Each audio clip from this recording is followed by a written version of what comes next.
Yes, my Bandofla family, welcome back for yet another episode. This is episode 46 to be precise. My name is Fevzi Hussein, and you're listening to Bandofla. Right, this episode, we're going to go into some subjects that really irritate me. In fact, I'm back to my bad language, I'm afraid, because I am really pissed off. I'm really fucked off because there's so much shit going on around the world, and I can't see a government that's stepping up to the plate.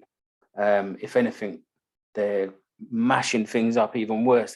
Their decision making is awful. Anyway, so I'm going to touch on do a bit on Ukraine because this is obviously still big news. Can't seem to get away from a lot of those desperate scenes.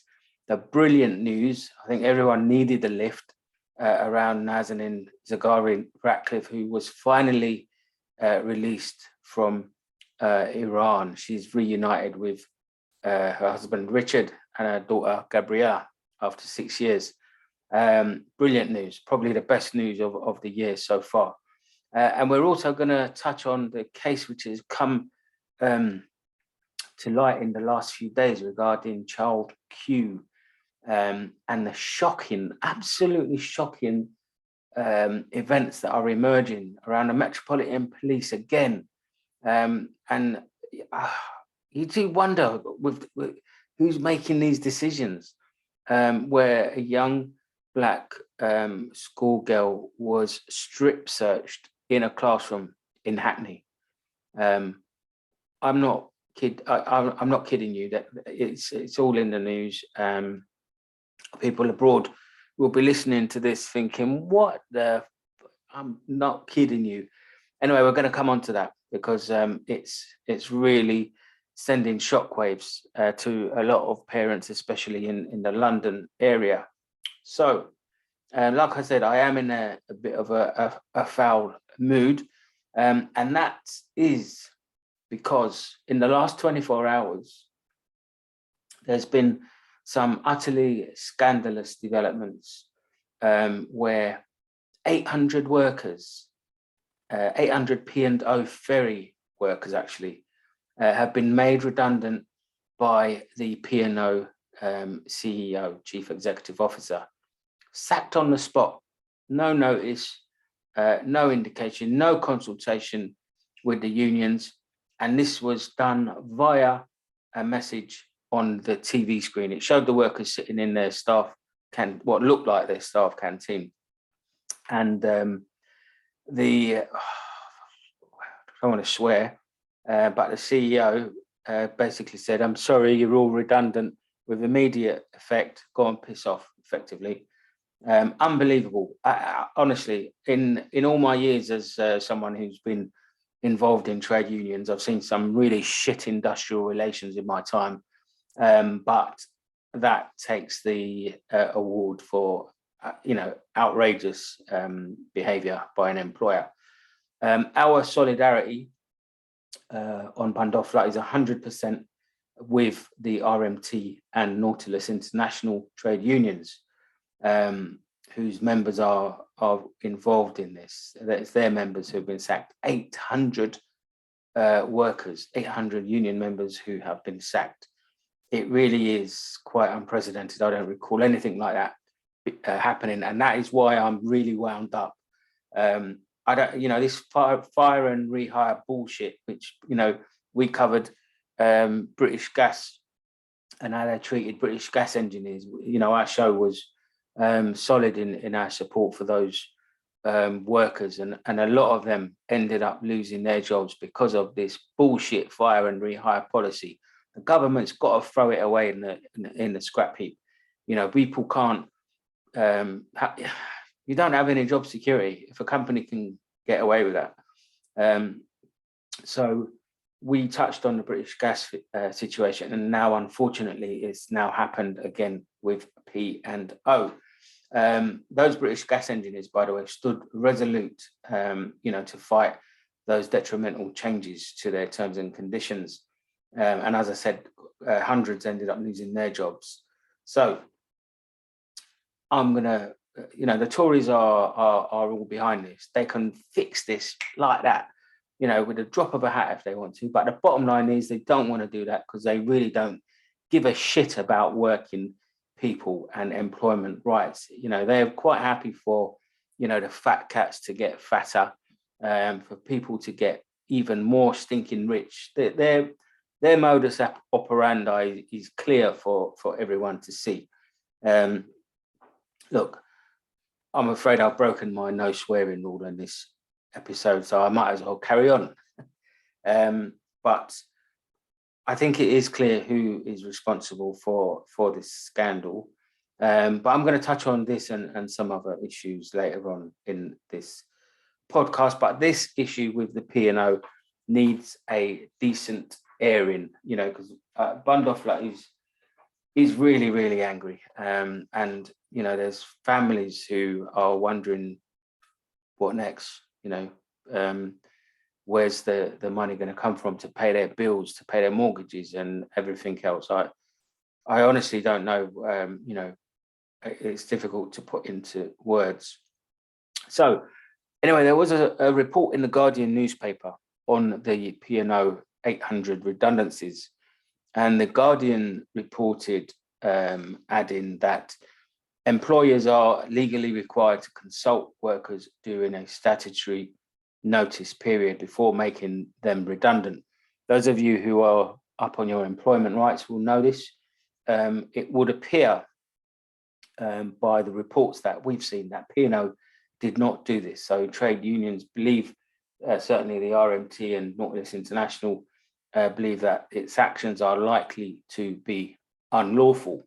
So the chair and head of employment law at a company called DMH Stallard, Rusam Tatar, I hope I said that correct, commented that for those staff who have been or about to be dismissed, Rusam added that they will certainly have a claim for unfair dismissal, adding that elements of employment law appeared to have been wholly ignored. Quite strong words there. It's quite unequivocal. This article can be found in the Guardian if you want to read more. It goes on to say further, employers wishing to make more than 100 redundancies must notify the business secretary, i.e. the government has to be notified at least 45 days in advance of any dismissals which might be planned by reason of redundancy. Just yesterday, which was Thursday, the 17th of March, the government was contacted, number 10 Downing Street was contacted, and a spokesman for the Prime Minister said, we have not been given any notice of these 800 redundancies. So effectively, failure to notify the Secretary of State would be a breach of the Trade Union and Labour Relations Consolidation Act of 1992. I think it's quite clear that the trade union movement is being poked to react with these very provocative moves by these employers adopting fire and rehire tactics. So to issue a redundancy without notice, if this is the case, as reported in The Guardian, sacking 800 workers is about, as I said, it's pretty low in terms of industrial relations. Bundoffler's contacted both the RMT and Nautilus International for information about any fighting fund appeals for these sacked workers. And I'm sure listeners tuning in are going to be quite shocked at how that's happened, literally at the drop of a hat. And there's all those people that are going to be out of a job.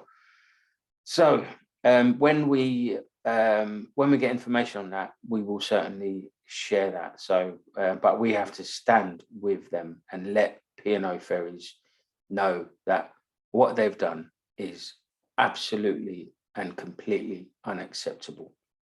Until this matter is resolved, I think listeners should think twice before using P&O ferries. In fact, what am I talking about? Don't think twice. Just don't fucking use them. That's how they deserve to be treated. Do not use P&O ferries. They don't respect their workforce, so don't give them your money. It's as simple as that. So when we get the info on how donations can be made to both help the workers and also express solidarity, we will share this with you, okay? So moving on to international news. The Ukraine-Russia war is still dominating headlines. Everyone who sees the news you can't help but see these deeply upsetting scenes that we're seeing on our TV on the morning breakfast news every day.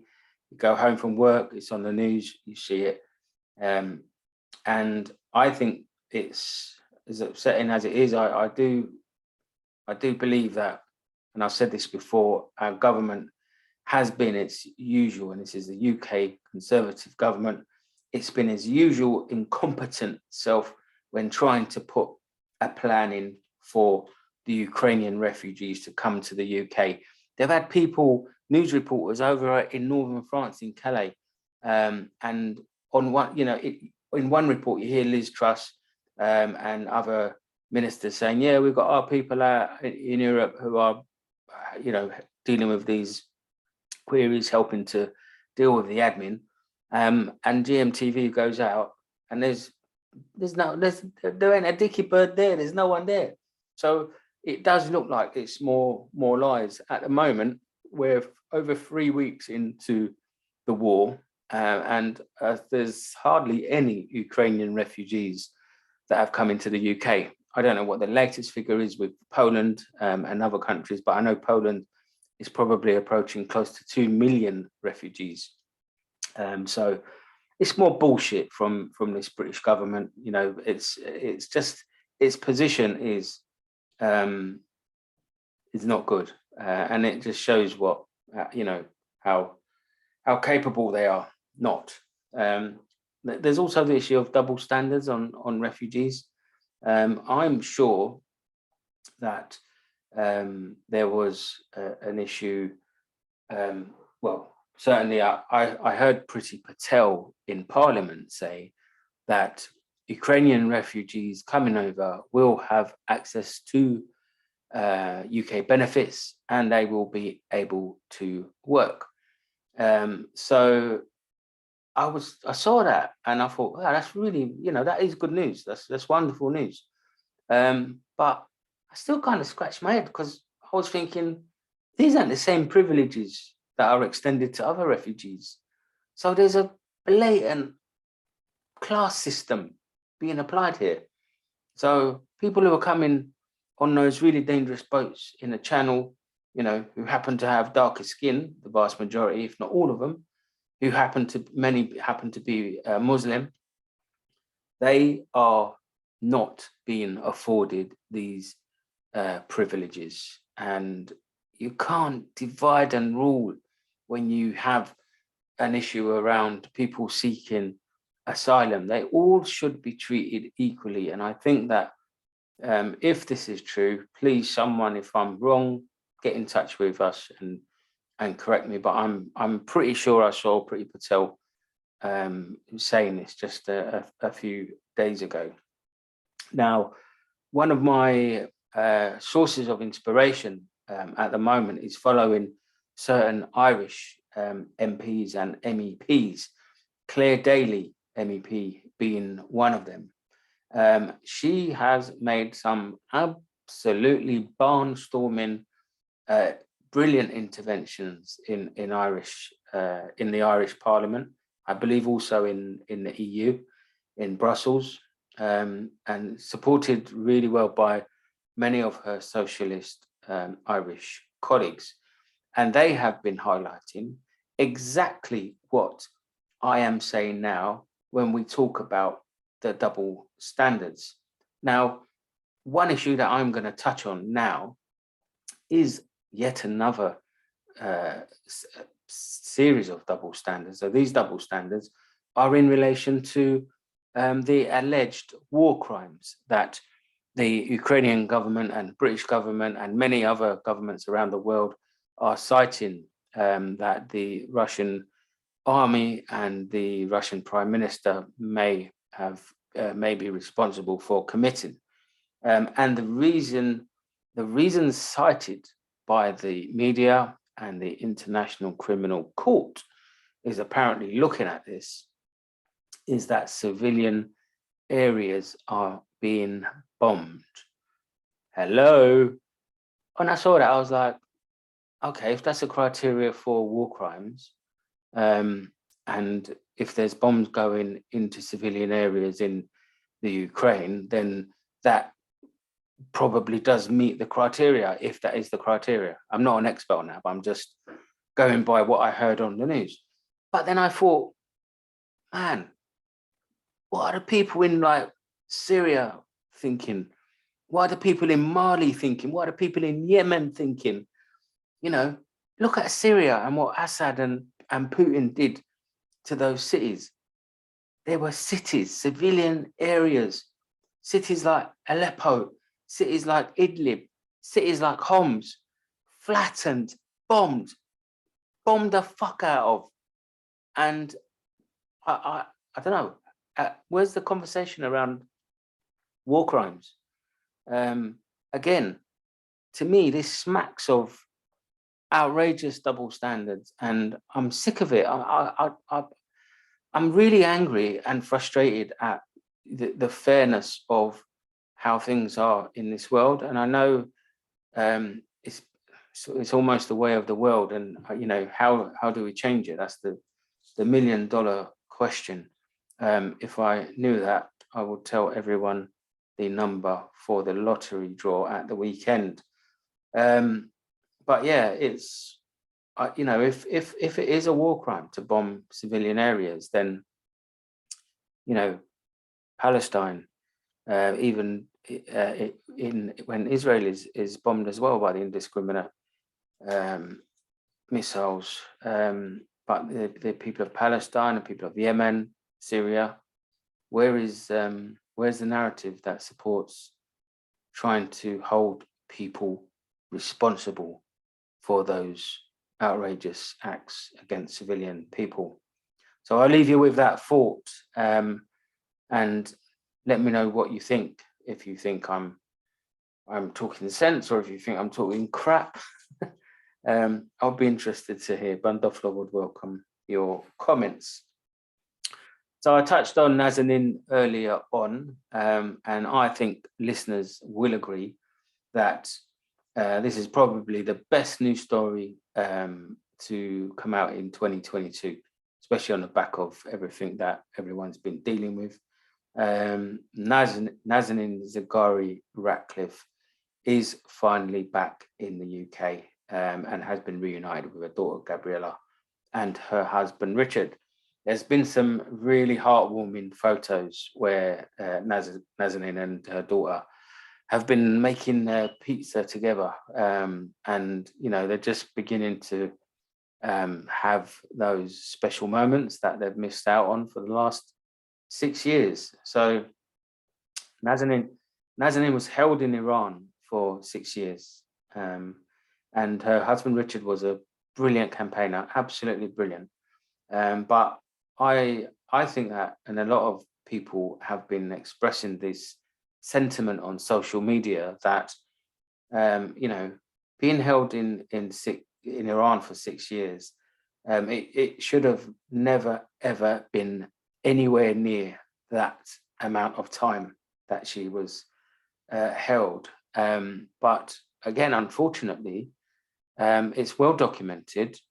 There were issues, comments which were made by, I think, one even from the Prime Minister at the time, and there's the issue of the £400 million debt that the UK government owed to Iran. So it is about, if the will is there, they could have, the British government could have freed Nazanin many years earlier. in my humble opinion. So I'm afraid the government made sure that she was held in detention in Iran for much longer than she needed to be. So that 400 million debt has now apparently been paid, and that was what has secured her release by the look of things. So, like I said, I think Richard has been a fantastic campaigner. He was out on Whitehall on hunger strike not that long ago, and he made sure that Nazanin's name was always in the public eye and always on the radar of Westminster. So on to the cost of living crisis now. So my tension creeps up, my frustration creeps up. We've been covering the rising cost of living. Petrol and gas, electric prices are still going up in incredible sharp increases that we're seeing.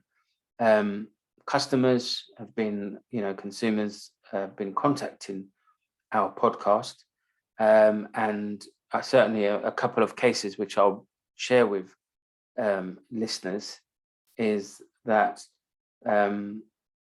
one customer from EDF, and there was another customer from Octopus, their new tariffs have gone from paying £150 per month to over £450 a month. £450 a fucking month. What the fuck? It's a fucking mortgage. It's another mortgage. How people are struggling now, and it's, how are they going to pay that? We talked about people choosing between heating and eating. That choice is already being made by so many people. Diesel's hitting £2 a litre. If you've got an engine that holds 50 litres, that's going to cost you a ton. It's going to cost you £100 every time you fill up. What? I don't know. I just don't get it. I think, all the while this is going on, the government shirking its responsibilities, cooking up really weak, pathetic plans, which don't really offer any real support to families who are struggling. Giving them a compulsory loan that they have to pay back. What? There's, I don't know. It's very, very frustrating seeing this level of indignity being suffered by the great British public.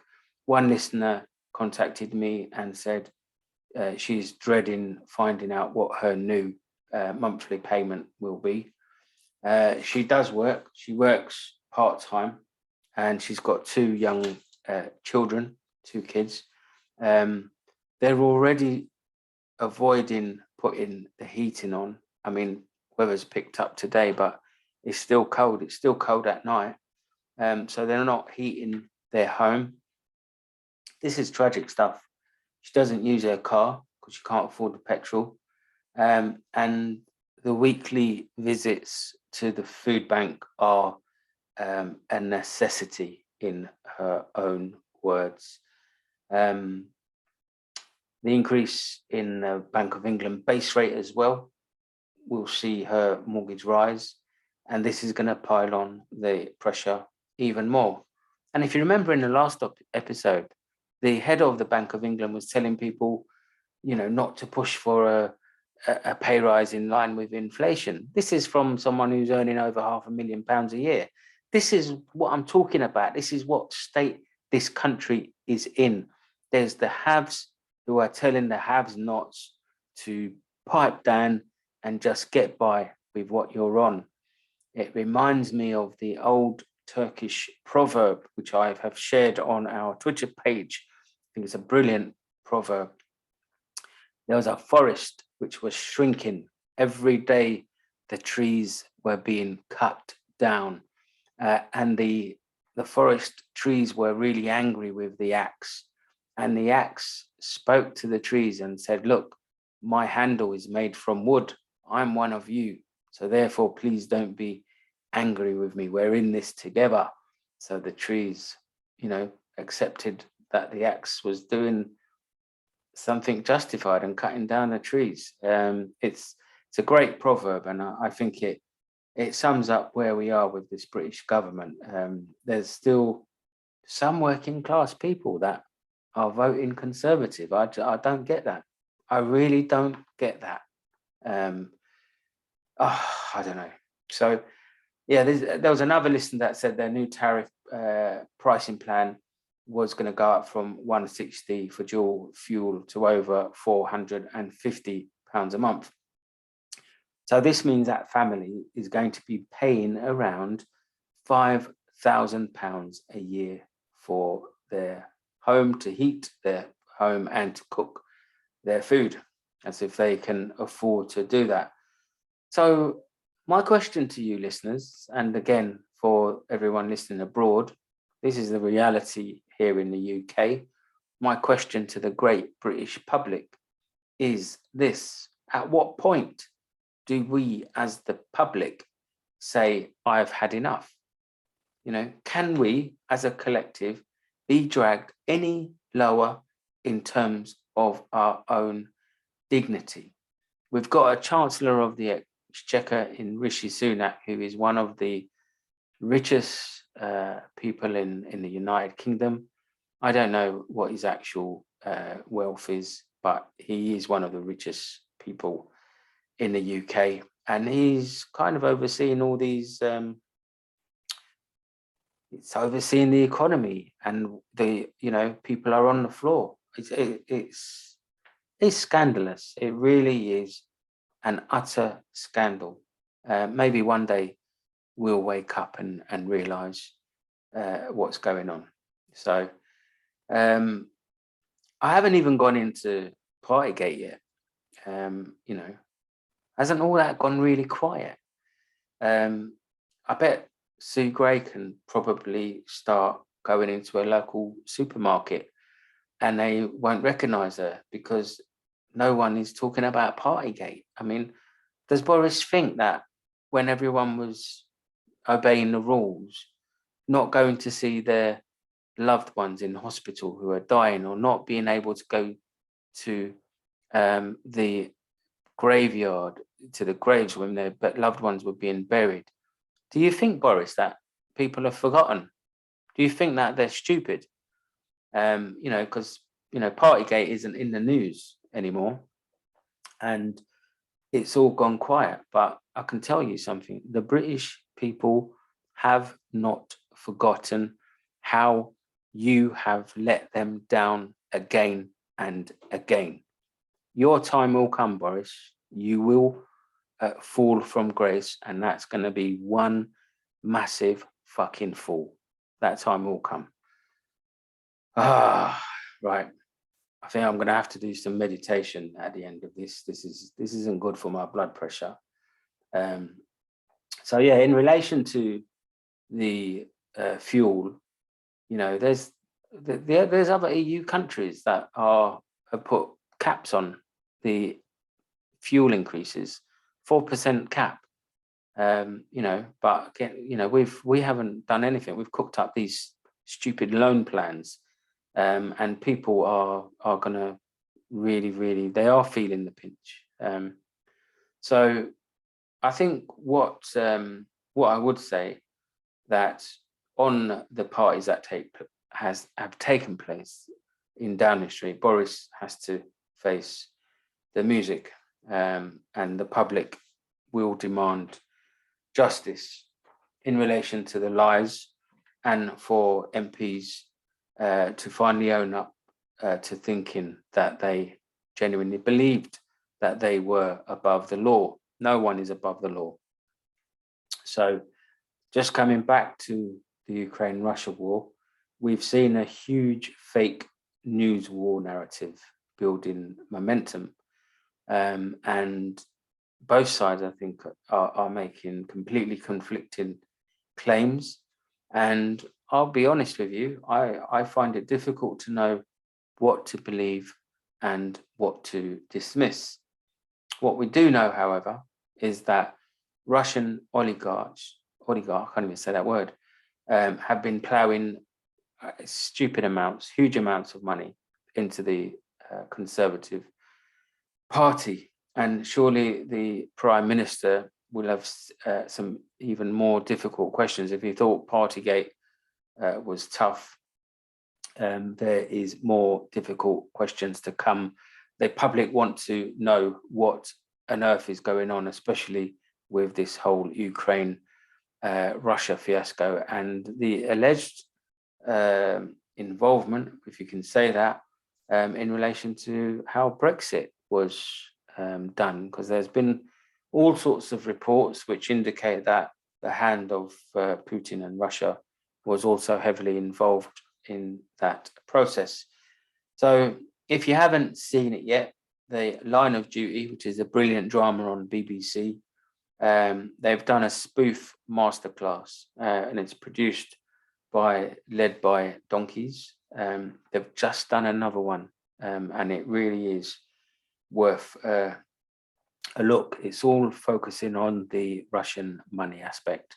There's a really good panorama documentary as well. I do find it a bit, I understand some of the concerns, when you have a Tory government on one hand dealing with Putin and Russia, and now who have cut all links and issuing sanctions, rightly so. And then Boris flies out to Saudi Arabia to try and tie up some deals for oil and God knows whatever else, probably sold another £1 billion worth of arms so that the Saudis can carry on bombing the fuck out of the poor Yemeni people. But this is a country that executed 81 people. It's their biggest ever mass execution since the 80s. 81 people were executed. And you just shake your head that our Prime Minister is even mixing with, a country that operates those measures. But I guess Boris doesn't care, does he? So, but yeah, that Line of Duty spoof, the first one I think had about 6 or 7 million hits and rising. This one is going to hit 10 million. No trouble at all. So, right, I want to touch on the issue that I mentioned right at the beginning, which is the story which is literally just broken in the news concerning child Q. Now, this is about a black schoolgirl in a school from Hackney, and it's been revealed that she was strip searched in her classroom in the school. Yeah, I can't quite get my head round how that was even, how that got into that position, how that was allowed to happen. I spoke to a couple of friends of mine who work as teachers. This incident happened about 2 years ago, but has only just hit the news now. And my teaching friends were incredulous that from a safeguarding point of view, this was it even began to materialize to happen. And it's, the details are really disturbing. And I think there's a demonstration outside Hackney police station at the weekend, which Bandofra is going to try and get to. The reports really are upsetting, and I believe Diane Abbott, the MP for Hackney, has written to the borough commander, the head of the top police officer in Hackney, and asked for urgent answers into what's happened, how it happened, and understanding what led to that, and a commitment that it can't happen again. It's it's just shocking. It's shocking.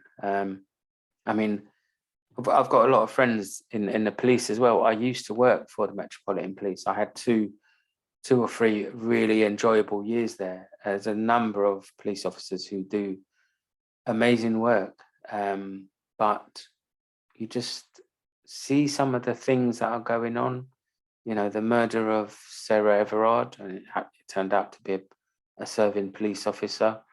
You know, the two sisters who were killed on the common, and police officers who took selfies with their dead bodies in the background.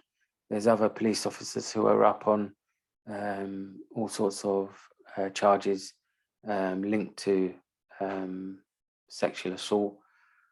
You know, I know that the police employ a lot of people, and you know, the vast majority are doing an amazing job, but these cases have rocked the confidence of the general public to its core, and especially for those Black communities.